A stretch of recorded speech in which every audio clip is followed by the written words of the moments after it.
Bach and others. So I was experienced enough to just go there for the principal job. It's a very particular job to be a first cellist in an orchestra. You have to be a great cellist. You have to feel the orchestra. You have to be the link between the conductor and the orchestra. Absolutely. Yeah. But this you have to learn. I mean, obviously I liked it. I mean, it has to be, as you say, it has many aspects. I mean, of course, you have to have the ability to also like shine out for 10 seconds for solo, like a soloist, and then go back. And you have to kind of also conduct the group, of course, and have contact. But if you are, if you see the music generally not only from your voice but the whole score, which I always try to do, then actually it shouldn't be a problem. Of course, I mean, it is. You have to know the pieces, and also later in Lucerne, when I returned to play orchestra, and I didn't have the routine anymore, like only once a year for like a comparatively short time. Then I really studied the scores before. But you were speaking about Günther Owen yes. and Bruckner, which are well-known interpretations. Oh yeah. Which kind of repertoire did you like the most when you were in this orchestra? Back then, in India, that's surely the most memorable moments were, as I said, the Bruckner with Fund, also Beethoven, actually. Yeah. And you learned as much with those great conductors than with the people, the cellists you worked with? I would say, I mean, the conductors through the years that I was so happy to meet. I mean, back then, that's a very long time ago. That was in the early 90s of last century. But later, I was lucky in Lucerne to work a lot with Abbado and. I very often think of these experiences. Yes, but many musicians who work with Claudio Abbado, because you worked in the Lucerne Orchestra, as you say, they got such an impression from this conductor. How can you explain the magic of this kind of conductors? I can't actually. It is he didn't talk much. He didn't. Many great. I mean, also Haitink didn't talk much. Actually, the first thing what he said when he came to conduct also a Bruckner in Lucerne was, "Ladies and gentlemen, you know I don't talk much." So, and then he starts, and he doesn't have to talk much. I mean, that's just it. And with Abbado, it's I can describe some aspects. It is the aesthetics, also the elegance of his. I mean, you just.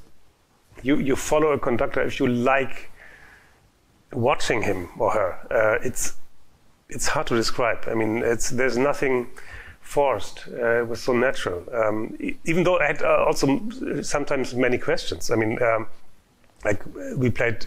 There's an iconic recording of Lucerne Festival Orchestra conducted by Abbado is the 9th Symphony of Mahler. Yeah, this one such well-known record. And I was even when we played, then I was asking myself. I was comparing the recordings, and we know that Bruno Walter was very close to Mahler. His Mahler 9th, I think it's is it 10 minutes shorter or 15 minutes? It's just amazingly. I mean, in terms of musical time, it's a lot. So obviously the tempi were much faster when you were closer to Mahler. That's what I assume, because Walter was so close to him. So Abbado takes like 12 minutes more. And I'm actually also as a teacher, I go for the information that we have from the composers. I really try to follow the information also regarding tempos, metronome marks in Beethoven, and not only Beethoven. But then I see this, I just saw it, the end again on YouTube, this magical ending of Mahler 9th. And I think, how great do you have to be to allow yourself to stretch it to such an enormous length and still have this tension? And it was, really magical. So. At that time in the orchestra, you were with Natalia Gutmann? Yes. Was she in that symphony? Maybe she was in this orchestra. Yeah. I remember. Another great Russian cellist. And also, I mean, she she was still is an example of modesty. I mean, it's for such a great soloist to sit there and play stuff that she never played. It's not that easy. I mean, the Mahler Symphony in the cello group. I mean, it's not. It's if you can play Shostakovich cello concerto, that's fantastic. And I heard Shostakovich and Prokofiev with her, like, absolutely incomparable. But it's a different thing to play than a Mahler Symphony, where you have to be just a part of something bigger, and you have to be a little bit careful also. She was actually very careful. But still, of course, playing great. And I remember that very well.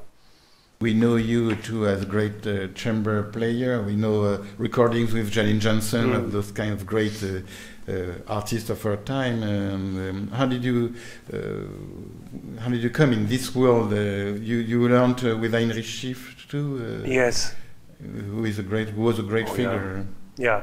With Heinrich Schiff, I was actually thinking about studying with him, even or finishing my studies after Geringers with him.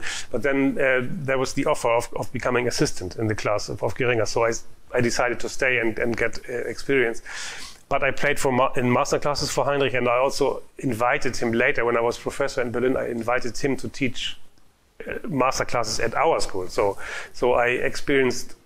I witnessed a lot of teaching, and he will always be a great idol for me.